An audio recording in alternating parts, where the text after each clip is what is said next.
Okay,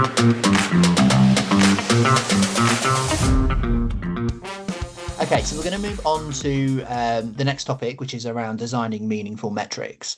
For you both, what makes a metric useful rather than just informative? I think firstly, then it needs to drive discussion, and it needs to be trying to find the best way to articulate this. Avoiding overload of metrics, of indicators. I think if I look back at risk packs when I've tried to create them from scratch, I think 10 years ago I put a key risk indicator pack together, and against every risk appetite statement there was 20 odd metrics, which, depending on the size of the organization, might be right, but for the organization I was at, it wasn't right. And you just saw a massive page of green, amber, the occasional red, and you can kind of get lost in the data. I think, to me, from a risk perspective, it's got to link to those strategic objectives, it's got to link to the risk appetite statements, and it's got to be, I think, for risk metrics, from my point of view, from a risk indicator point of view, have got to be driven by the business as well. I don't think it should be the risk team or the second line function telling the risk owners and the execs, this is what you should care about. I think listening to them, understanding what they want, and then working together to find the right mix. Yeah, I totally agree. That kind of leads on to a different topic, but more around accountability and ownership over risks within the business. Maybe a topic for another time, but yeah, totally agree with you. Louise, how about yourself? I think that point around that ownership, that's one that I was sort of going to pick up as well. And I think that a piece of work that I did quite recently, that sort of interplay between I suppose, what the audit committee was receiving, and the board of the audit committee, and the role of the risk function, but also the role in the first line, and actually I suppose the exec management, because I think we were at risk of straying into, as you just described, Daniel, and say putting forward, these are the risk metrics that we think you should have, and the audit committee were pushing back, saying, well, hang on a minute, in the first line they are accountable for owning and managing this risk. What do they think we should have? Because actually they should be putting this forward. And so there's definitely a conversation that we needed to have there and think through, how do we just get that clarity of the roles and responsibilities. So I think just making really clear who owns the risk and who's going to provide these metrics and decide on what's useful. And I think what's useful isn't necessarily the same initially as what might be available. So in that instance, we had to have a bit of a period of working through, well, this is the information that is available now.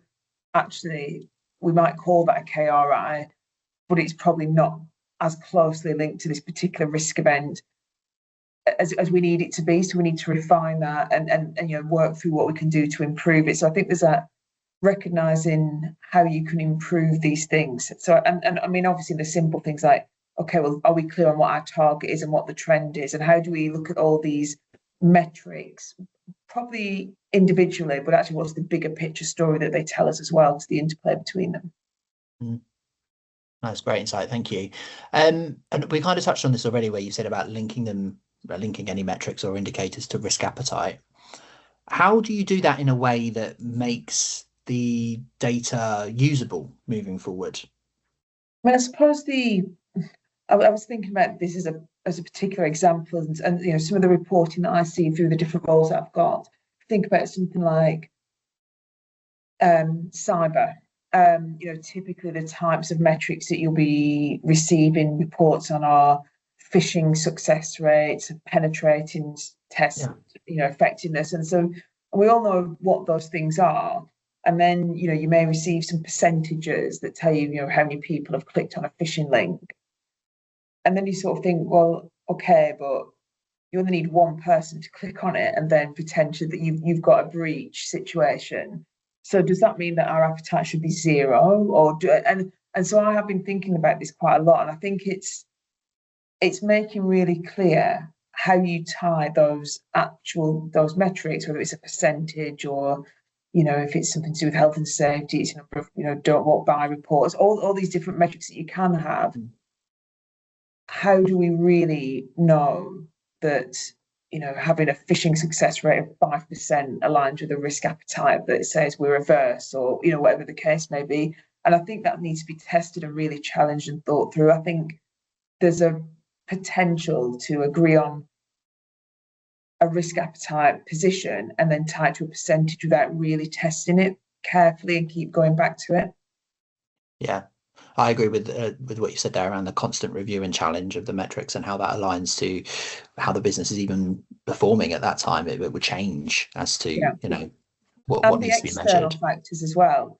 The external factors. So I suppose just continuing with that cyber security example, 5-10 years ago, the click-through rate on a phishing simulation of maybe 5%, when the threat environment was quite different, would probably put you into a very different place than it would now, when the threat environment is much more severe. And if your risk appetite is still averse, or whatever you've chosen it to be, you probably need to have a click-through or success rate that's much, much smaller to reflect that now, because the external environment is so different. Yeah, that's true.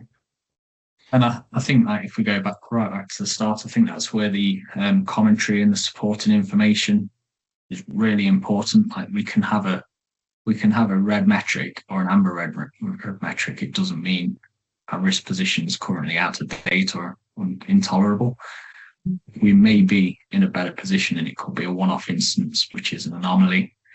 And I think that's where it's whoever's preparing the pack, it's really important to include their opinion in there, because for me, that's what I view as my responsibility when I'm writing my risk pack. It's putting my opinion in there, because that's what the risk committee and our group risk committee will want to know. There's all these metrics, but what's my opinion as group head of risk against this? Am I comfortable with this? Do I think we need to take action? And that's where you hoping to influence really with your commentary rather than just the metrics. Yeah, and actually, I think that question around, what do they need to be, what really needs to be brought to their attention. I've sometimes asked that question in the past through different board roles that I've had.